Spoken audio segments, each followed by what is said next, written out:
ना कहानी स्टार्ट होती है 9/11 के बाद। अमेरिका की सरकार ने एक स्पेशल इमरजेंसी कोड सिस्टम बनाया था ताकि अगर कभी वेपन्स ऑफ मास डिस्ट्रैक्शन जैसे न्यूक्लियर या केमिकल अटैक का खतरा हो तो एजेंट्स को तुरंत अलर्ट किया जा सके। अब वाइस प्रेसिडेंट लॉस एंजलिस आने वाले होते हैं। उनका प्लान होता है ग्रीन इकोनॉमी को प्रोटेक्ट करने का और एक बड़े हॉलीवुड फंडरेजर इवेंट अटेंड करने का। जब उनका सिक्योरिटी डिटेल के फेडरल एजेंट सिटी हॉल की तरफ जा रहे होते हैं तब अचानक उनकी कन्वे पर हमला होता है। लीड व्हीकल एक जोरदार धमाके के साथ उड़ जाती है। सिटी हॉल के अंदर दो सीक्रेट सर्विस एजेंट रीस और ओवनेस मुश्किल से जिंदा बचते हैं। ओवनेस इंजर्ड रीस को ब्लास्ट साइट से दूर ले जाता है, लेकिन ये हमला कोई आम टेरर अटैक नहीं होता। टेरर ने केमिकल वेपन छोड़ दिए होते हैं। गवर्नमेंट तुरंत लॉस एंजलिस को क्वारंटीन जोन डिक्लेयर कर देती है।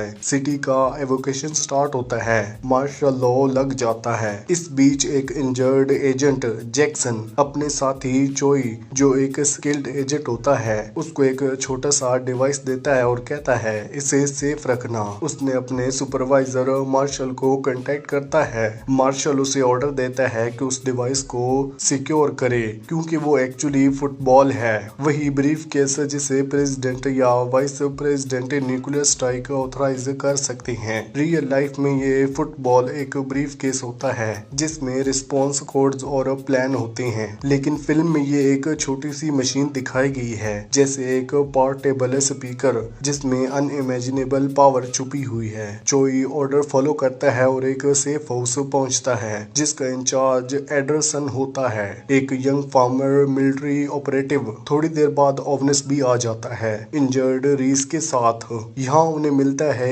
एक पैरानॉइड होमलैंड सिक्योरिटी एजेंट सेरिलो जो किसी पर भी भरोसा नहीं करता। उसे शक होता है कि इनमें से कोई एक टेरर का गद्दार हो सकता है। सिचुएशन खराब हो जाती है। तभी एक और एजेंट हॉल्टन सेफ हाउस में घुसकर सेरलॉन पर गन तान देता है और उसे फोर्सफुली शांत कर देता है। अब सभी एक सेफ हाउस में बंद हैं। बाहर पूरा शहर लॉकडाउन में है। गवर्नमेंट अलर्ट पर है और इन एजेंट के बीच शक और डर का माहौल है। सबसे बड़ी मुश्किल ये होती है इनमें में से उनकी दुश्मनों के साथ मिला हुआ है और किसी ने सेफ हाउस का पावर सप्लाई कट कर दिया है। मतलब वो सब अंधेरे में हैं, एक दूसरे पर शक करते हुए वहां फंसे हुए।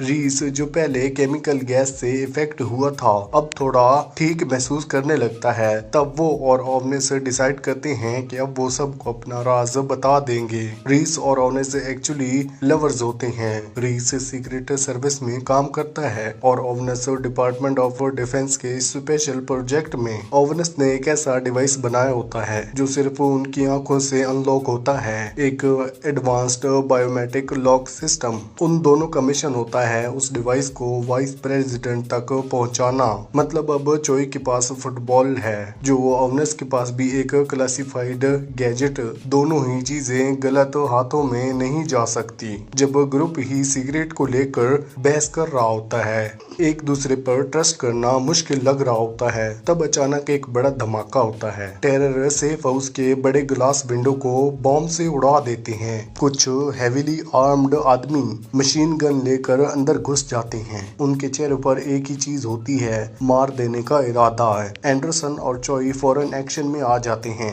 दोनों मिलकर उन अटैकर्स से लड़ते हैं। एंडरसन एक इंटेंस फाइट के दौरान हॉल्टन की जान बचाता है जबकि रीज और ओवन को बचा लेता है। एक सीन में चोई एक टेरर को पकड़ के विंडो से बाहर फेंक देता है और जैसे ही वो आदमी नीचे गाड़ी पर गिरता है वो पूरा ब्लास्ट हो जाता है। फिर एक और आदमी कंट्रोल रूम में मर जाता है, लेकिन मरने के बाद वो भी एक्सप्लोड हो जाता है जिससे पूरा सिक्योरिटी सिस्टम और कैमरास खत्म हो जाते हैं। लड़ाई और भी वायलेंट हो जाती है। गोलियां चलती हैं और एक गोली रीस को गले में लगती है। उसी वक्त वो वहीं पर मर जाता है। ओवनेस उसके सामने ही सब कुछ देखता है जिससे उसकी सांस रुकने लगती है। सेफ हाउस अब पूरी तरह से कॉम्प्रोमाइज हो गया है और अब सिर्फ जिंदा बचना ही इन सब के लिए बड़ा चैलेंज है। शुरू से ही एंडरसन एक अच्छा और काम बंदा लगता है, सेफ हाउस का केयरटेकर, हेल्पफुल और डिसिप्लिन्ड, लेकिन उसके चेहरे से हमेशा एक ही वाइब होती है जैसे वो कुछ छुपा रहा हो। जब ओवनेस एक